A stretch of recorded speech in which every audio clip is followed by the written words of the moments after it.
Ahinya to bende mane momiyo adwaro wako bonyo Elije to wako kinyi makawuono. Walero ka nie kinde ma winjo bedne iloso budget to winjo bedne iloso kod nyithindo. Ne waneno ka counties mopogore opogore kama ne otime chenro mano mar kawo pa jopi. Nitie counties moko ma bende ne okawo thuolo mar loso kod nyithindo mar mondo mi ong'e ane ni nyithindo to dwaro ang'o, nikech ok inyal wacho ni ng'ato dwaro gimoro kokipenje ni inti dwaro ang'o, ok inyal assume tu.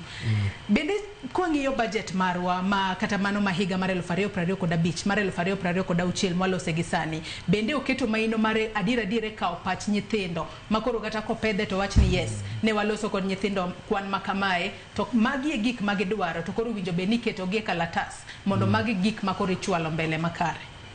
Erokamano. Awadana chak mondo wach ni weche nyithindo kata kapok openjgi ondiki gi already e katiba. Pano nyiso ni kidwa timo ni nyathi gimoro kapok ipenje orobi penjire ni to katiba ni wacho nang'o. Nikech nyathi konyuol to yudo ka katiba no nitie. Samo nyuole no pod okia kata nang'o monego bed ni timona.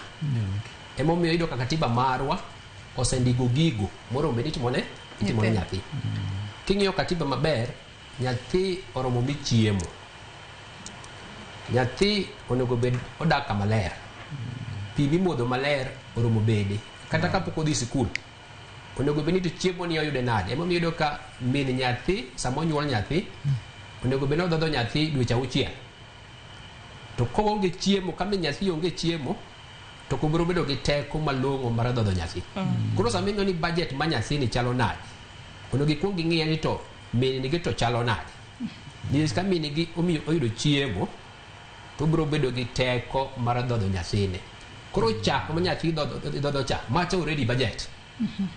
Nikech min nigi nyaka yud chiemo malong'o eka odhodh nyathine malong'o. Nyathi kopok odhi skul odgi kacha pi maler nyaka bede. Ka pi nitie maler to ngimana biro bedo maber. Aluora nyaka bed maler.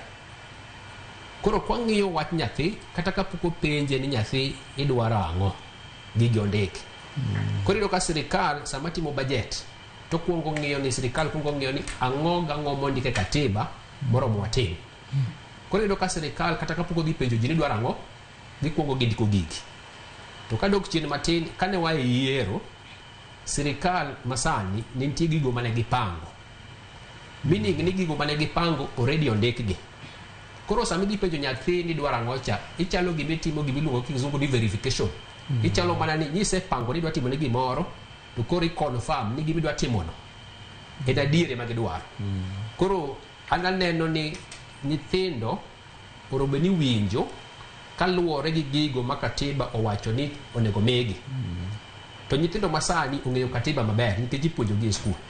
Koro kanya waneno ka sirikal owuok oko ni dhi winj nyithindo, adwa naduoki chien matin. Sani iwinjo jopiny nikech budget ni e bunge.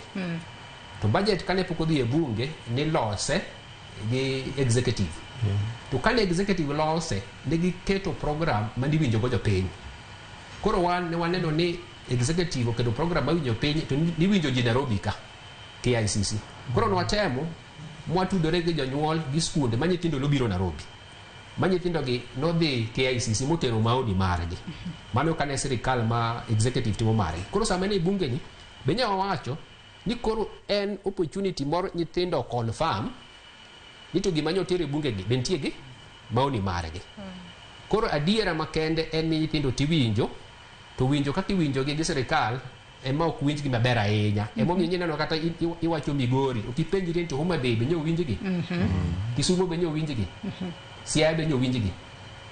Nyithindo ma Siaya, Kisumu gi Homa Bay onge kane nyali Migori.